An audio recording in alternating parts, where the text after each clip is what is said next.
You're entering the MSP Zone, a podcast for the managed services community, covering news, analysis, and interviews from around the globe. Elevate your MSP game by staying in the MSP Zone. And now, your host, Charles Weaver. Welcome to the MSP Zone, where we talk about all things managed services all the time for 22 years and counting. Today we have a very special guest and a very special topic. We are going to talk about security, cybersecurity for MSPs and for customers, but we're kind of going to take a different angle and approach today with our discussion and our interview, and it's going to be on not so much preventing, although we talk a lot about prevention in the managed services sector here on the program, but we're going to talk about not just prevention, but we're going to talk about preparation for that attack, and including if it's successful, and things that you ought to be doing to prepare for all the elements of an attack. Not just the defensive, you stop the attack, but also what happens if it was successful. What happens if you think it might have been successful, but you're not sure. All those things we're going to talk about today. And to make all of that really complicated stuff a lot more easy to understand, we're very happy to have from MSP 360, the VP of Product Management, David Gugick, joining the program today. David, did I pronounce your last name right? You pronounced it perfectly. My dad would be proud. Okay. My grandfather might say, you pronounce it a little differently, but it's an easy name to spell and apparently a very difficult one for many people to pronounce. Well, check one for the team. Awesome. I'm glad your dad would be proud. So good start, Charles. I know a lot of people know MSP 360, but there might be some people out there who don't know what you guys are up to out there. Could you give us maybe a high-level overview of MSP 360? Yep, 30-second overview. Pretty easy to do. If you're not familiar with MSP 360, maybe you know us from our former name, Cloudberry, back in the day.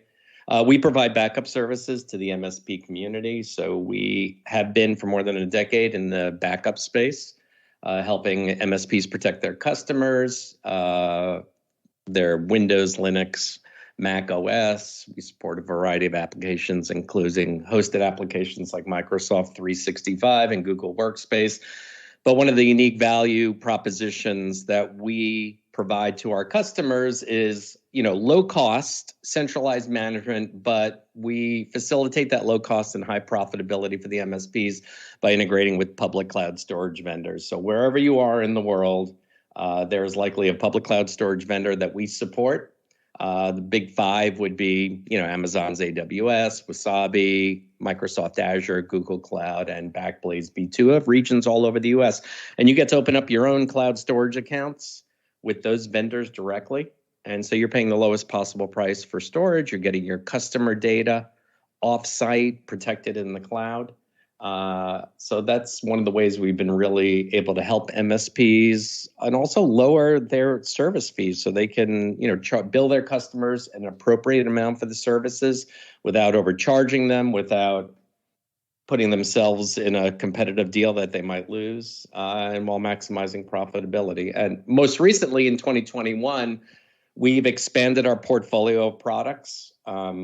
So we've released our first RMM tool, our remote monitoring and management tool that allows MSPs to remotely monitor and get alerts and manage remote endpoints, as well as our Connect product, which is our secure remote desktop product for when you have to do unattended administration or you have to do help desk activities and help one of your customers perform a certain task and you need direct access to those machines. So we're kind of in that space now, so we can provide a variety of products to the MSPs. And if you want more information, because we're not going to be really talking about our products here other than this, anybody can head over to msp360.com and all the information is available on the website. Awesome. Yeah, you guys have been busy, and I know you guys have been around for ages. So that's awesome that you're expanding into tools. All right, so let's dive right in. You guys have obviously worked a lot with channel partners who are MSPs.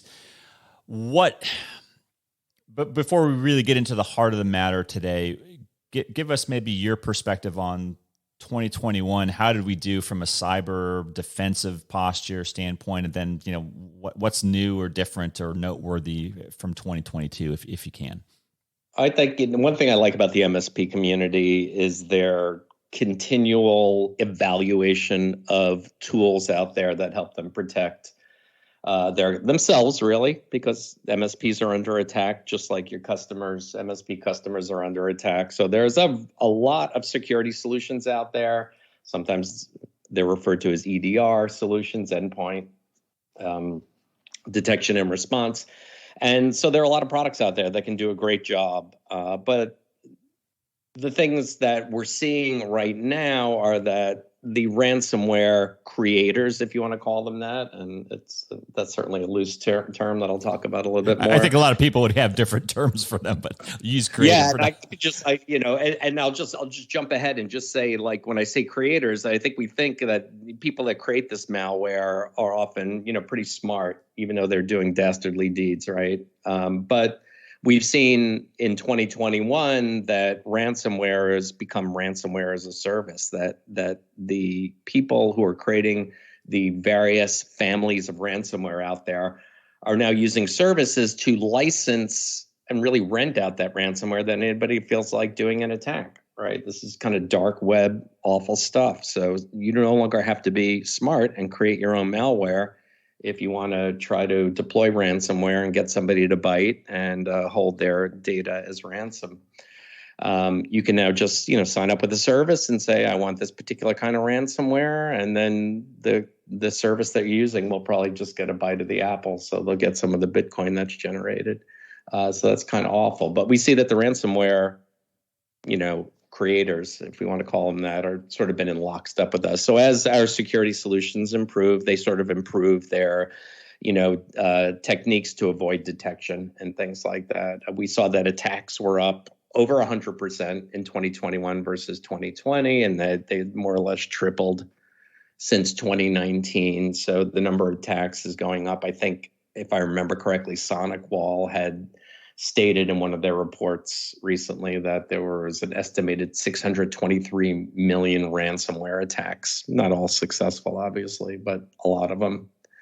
And we know a lot of these ransomware vendors are getting in through phishing. So whether it's, just kind of a generic phishing attack through email or through text message, or whether it's something like, targeted, spear phishing attacks where they're, using names of people at company to avoid them thinking that it's a phishing attack.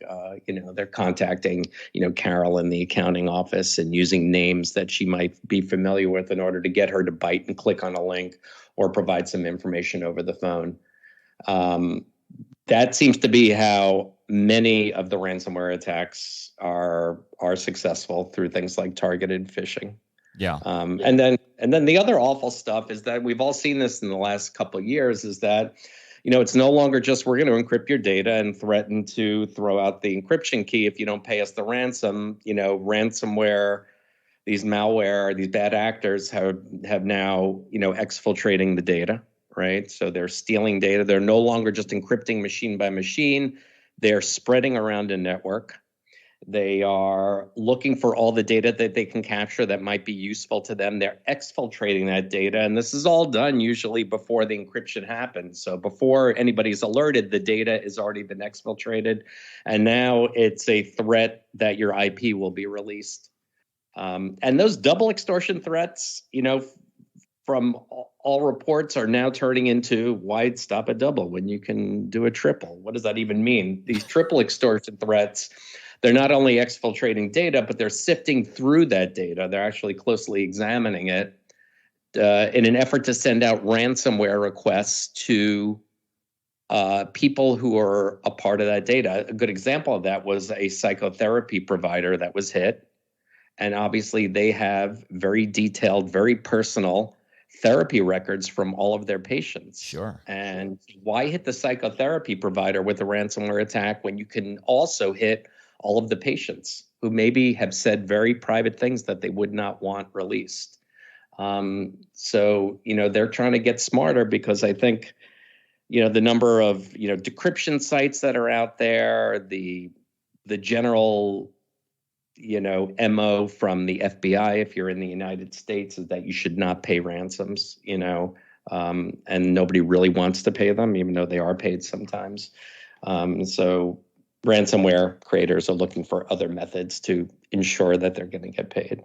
Yeah. And it's a top security concern. That and targeted phishing are the two major things that most customers worry about from a security perspective. And we often say that, it's not a matter of if you're going to get hit or if one of your customers are going to get hit. It's a matter of when, and making sure that you're kind of prepared should that happen. Well, I think that's, everything that you say, people listening say, okay, well, that's true. I think the one glimmer of hope is the bad actors are certainly matching our movements. And if they're not a step ahead, then we're in lockstep, right? In terms of if we move, they move. If they move, we move. So I think I would like to think that we're staying at least somewhat aware of their movements. I would like to talk to you and get your perspective, David, on, okay, the threats are known. I think most of the MSPs, the community's doing a pretty good job of getting the information out there about what the reality is. Let's talk about prevention, defense, but also, as I said in the beginning, it's not just about preventing. There's going to be some attacks that get through. I know you've got some things that you want to get through, so I'm going to start off with the cyber incident response plan. Really critical. It's something we really believe in here. Talk to us about why that's different than a standard disaster recovery plan that most MSPs are very familiar with. Well, it's different because it's more geared to malware and ransomware, but there's certainly going to be a lot of overlap. We've talked about this even before ransomware was a huge problem, with our customers, to make sure that MSPs fully document their customers' systems, their business critical systems, so they understand, which ones need to be running in order to conduct business, to make sure that they're negotiating their SLAs properly with their customers, that their restore time objectives, that the restore point objectives are all negotiated and in their master service agreement, so there's no misunderstanding when something bad happens, like, a server dying for some reason, motherboard fails, CPU fails, hard drive fails, and things are offline, that everybody is in lockstep with understanding how long it's going to take to get that server up and running. But you can't restore a server. You can't know which systems to restore first unless that process is fully documented. And it's likely, unless you're in like a vertical where you're dealing with sort of like a limited set of hardware and software solutions at the customers you deal with, it's very likely that every customer is going to be a little bit different, and their willingness to be offline and their ability to be offline is going to differ. You may have a mom and pop shop that can afford to not be, up and running a whole day without it impacting their business. But you may have a more transactional customer out there, or maybe a medical supplier that can't have their appointment system, their billing system offline, because then they can't have patients. They can't get into that, and then we'd lose a whole day, and that could be really expensive. So it's really different. Really, that people always say, well, all MSPs are the same. It's not. What you said is just so spot on, that the MSPs are different. The customer needs are vastly varied. Exactly, and I hear it from customers that we work with. No matter how much we preach about it's important to know how to do a restore, we'll get questions from customers. Hey, I'm dealing with a critical restore and I don't understand how to do something. And what I always say to that is, do not rely on vendor documentation. It's not that the vendor documentation is bad. It's just that vendor documentation is written in the voice of the vendor, right? Usually by people who understand the software pretty well. And until you've gone through it and rewritten those procedures about how to do a file level restore, about how to restore a whole, server, about, and documenting, what systems need what kind of restores, should they need to be restored, and you practiced it, you are going to be in a lot of trouble when it comes time to restore. And it's very likely you will not meet your service level agreements with these customers. And that could be critical for maintaining a customer relationship, right? You don't want to tell your customer you can have them up and running in 2 hours, and then it takes 2 days. Because in all likelihood, they're just going to fire you and hire somebody else who they think is more competent. So it's always, a good idea for MSPs to practice. Now, there was going to obviously be a ton of overlap, right? So the procedures for doing a certain type of restore may apply to all of your customers, but you should at least document it, practice it, and have it integrated into a recovery plan for each customer so you know exactly what systems to restore first and how they need to be restored. Super important. Training, security training specifically. I know that this has in recent years come up as a new revenue item for MSPs to sell security training and awareness. I like that approach. Nothing wrong with making money doing that, but it's also beyond whether you're making money at it. It's also good for you as an MSP. Walk us through your perspective on the state of security training MSPs are giving to their customers. Well, we know that cybersecurity awareness training is becoming hugely important to deliver. And if you're not in a position to create this training material yourself, there are certainly a lot of third parties that MSPs can be working with who can deliver this training. It's almost going to be a requirement, and may already be a requirement if any of your customers are getting cybersecurity insurance, that there is training going on. It's important that it's conducted for the safety of your customers and the safety of the MSP, because any kind of breach at a customer is not going to look great on the MSP. So by and large, everything that we're seeing out there, a majority of these types of ransomware attacks are caused by employee mistakes and things like distractions, especially from home, usually through things like spear phishing attacks.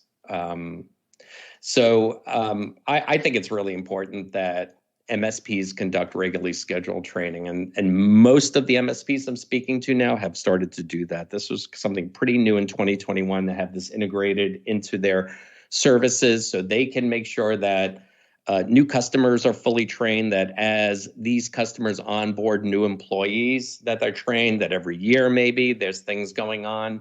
They may be conducting organization-wide phishing tests. These are the kind of things that employees hate. More often because a lot of employees I've seen, kind of sadly, will notify their employees that there's going to be some phishing tests going on. I never get that. Like, why give them the heads up? Right. They do, and I don't know why. It's the idea isn't that you want to catch your employees doing something bad to berate them and embarrass them. It's that you want to educate them. So there are a lot of free tools out there. There are paid, products out there that can do phishing simulations that you can be very generic, or you can do more targeted stuff in an effort to try to expose vulnerabilities, maybe in the training of the employees or the customers that you work with. So that's important as well. But even doing things like helping employees with their password and credential management. I mean, I hate to say it, but I see this all the time with my friends who are not in IT. But the what I call the Post-it note password management solution is still alive and well. It seems kind of ridiculous given the number of services that are out there for companies to use password management services. And I know a lot of MSPs use them, but it's important that employees know how to use this software and that they use it, right? Nobody should know their passwords. They should be in credential databases behind just one password that they need to remember.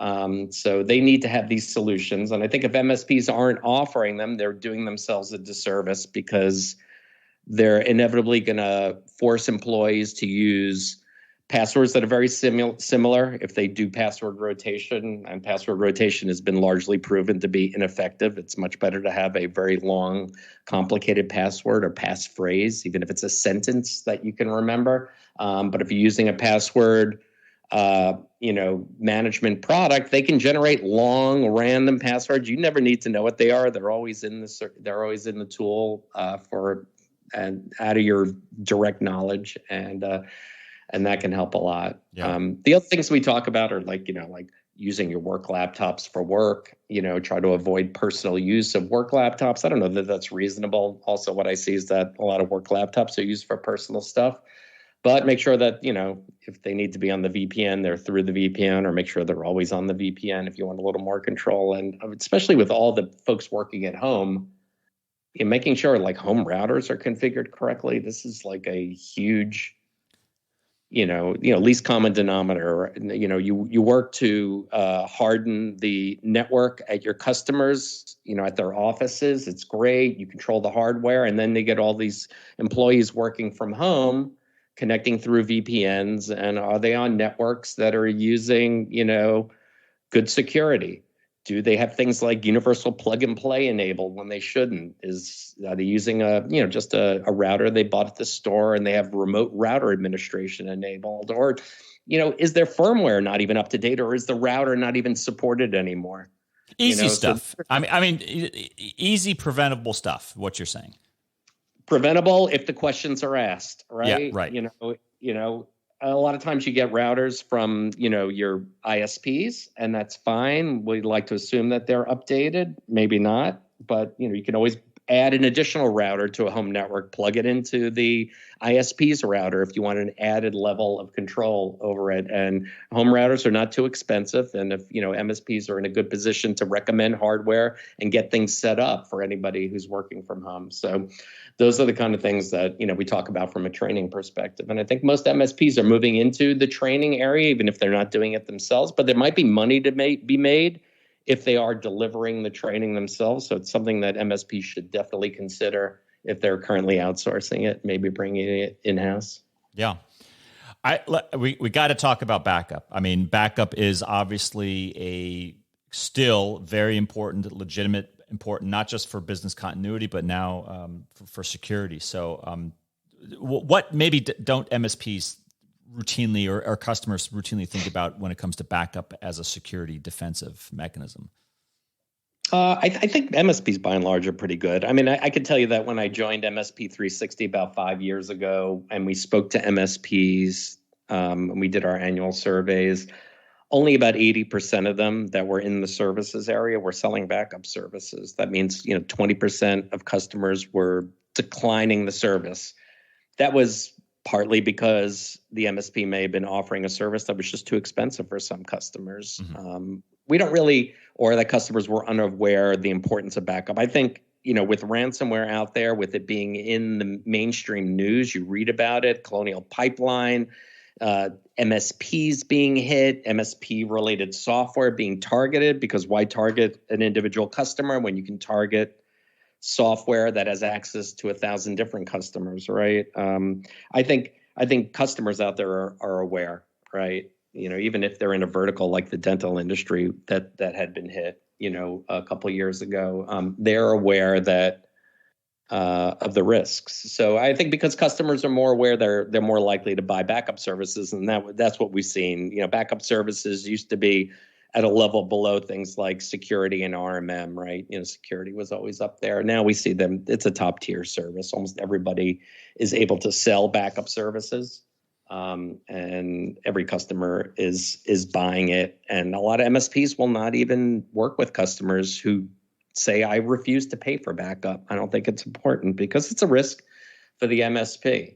Sure. And we talk about the same stuff that we've always talked about, things like 3-2-1 backups, this concept that's been around probably longer than I've been alive.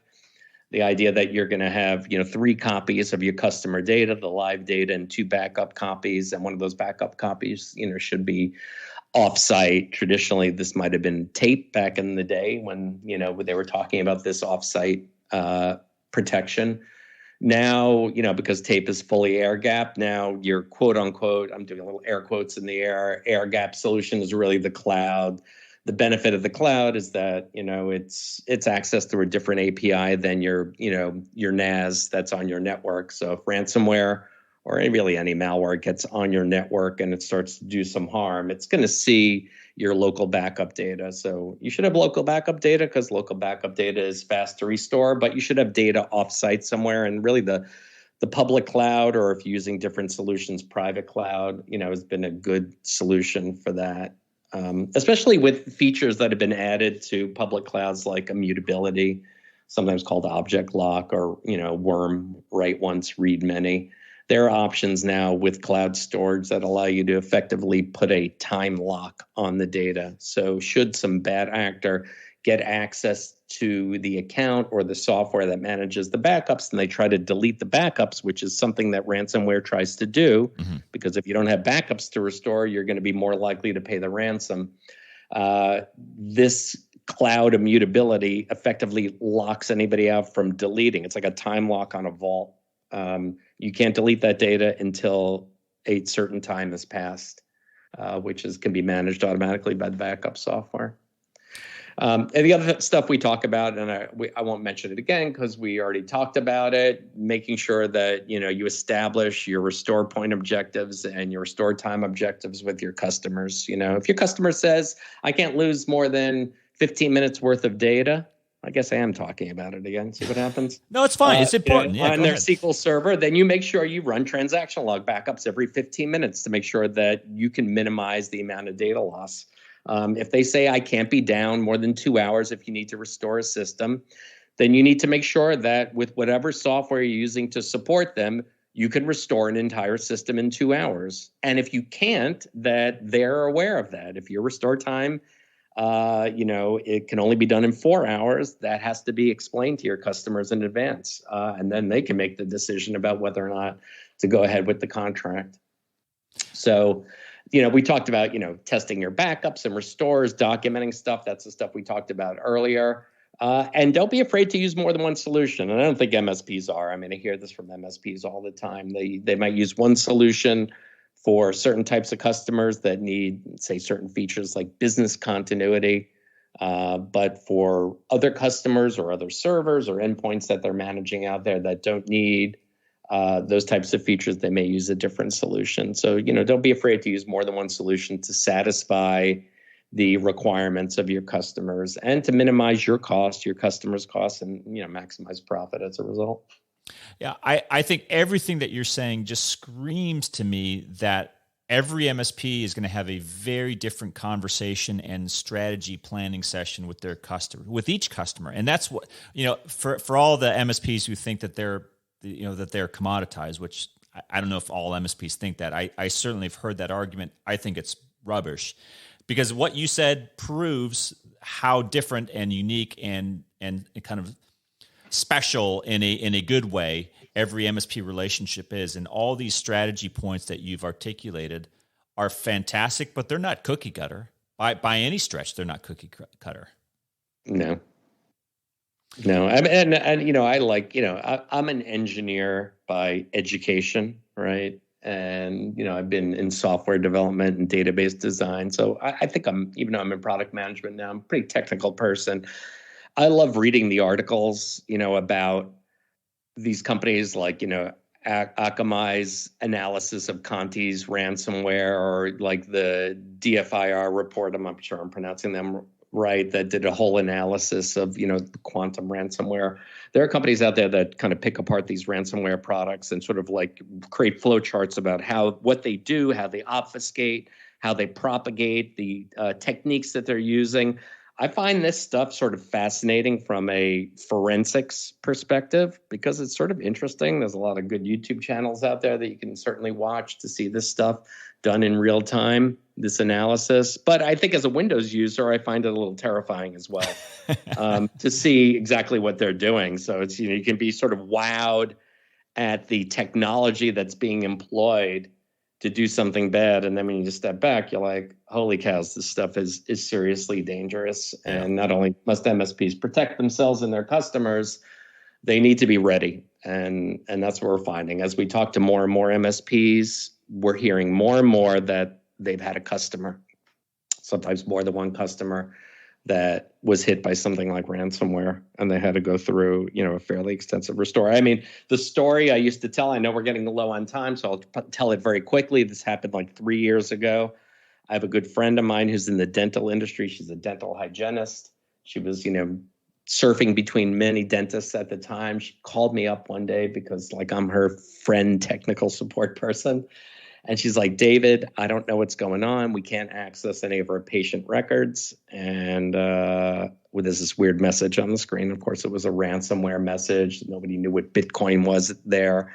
And they were hit by ransomware. And their MSP, who was offering backup services, wasn't requiring it by their customers. So this dentist did not even have backup services. So they had no backups. They lost all their patient records. They ended up paying the ransom because it was 3.5 years ago, I guess now. And ransoms were much cheaper back then. I think it was probably less than $500, which we don't see anymore. Yeah. Now they're 10, 100 times that. And they were able to get their system up and running again in about a day and a half, 2 days. But it was the MSP got fired. That was the weird thing about it, is that even though the MSP was not requiring backup services and the customer didn't want it, they still lost the business because who's the expert, right? The MSP is the expert. You bring your car in to get repaired, right? And you want your mechanic to tell you, hey, by the way, your brakes are really bad and you have to put new pads on. It's right? like firing your doctor because you don't follow their advice. I'm not going to work on your car unless you do that. It's too dangerous. And I think MSPs need to be very careful, especially about customers who maybe are penny pinching and don't want to pay for certain services, because there is a risk to the MSP should something bad happen. Certainly, reputational risk. Well, that's a horrifying story. It's definitely not something I would wish on any MSP. We are unfortunately out of time, but David, thank you very much for kind of going through that list and your perspective on all this, and really appreciate what you guys at MSP 360 are doing. And if MSPs out there listening to this say, hey, I want to learn more, what's the best way to reach out and find out more about you guys? Yeah, a couple things. If you want to read more about us or try any of our software, just go to MSP360, MSP360.com. Pretty easy. And if you're interested in reading more about what you can do about protecting yourself from things like ransomware, there's a ton of great resources out there, especially from the U.S. federal government. There's the CISA, which is the U.S. Cybersecurity and Infrastructure Security Agency, which is CISA.gov, has some great sites. The NIST, which is the National Institute of Standards and Technology? I think that's right. I think that's right. They have some great resources out there. NIST.gov. There's free phishing simulators. If you're using Microsoft 365, see what they're offering now. There's ransomware decryptor sites out there that have a ton of decryptors. Make a list of this stuff. Put it in your arsenal of information you have. So should you have a customer that's attacked successfully, you know exactly where to look to try to, remedy this yourself as quickly as possible. Yeah. No, just be aware, be educated, practice and prepare, and all good advice. David Gugick, glad I pronounced that correctly. Thank you very much for your time and your expertise and everything you do to help out the community. Really appreciate it. Thanks, Charles. Great to be here. And hope you guys out there enjoyed the conversation. If you want to learn more about MSP 360, go check them out. And yeah, hope you guys are staying safe. Until next time. Thanks for listening. If you enjoyed today's episode, please give us a like. Make sure you are subscribed to the podcast so you will get notified when future episodes are released. We will see you next time in the MSP Zone.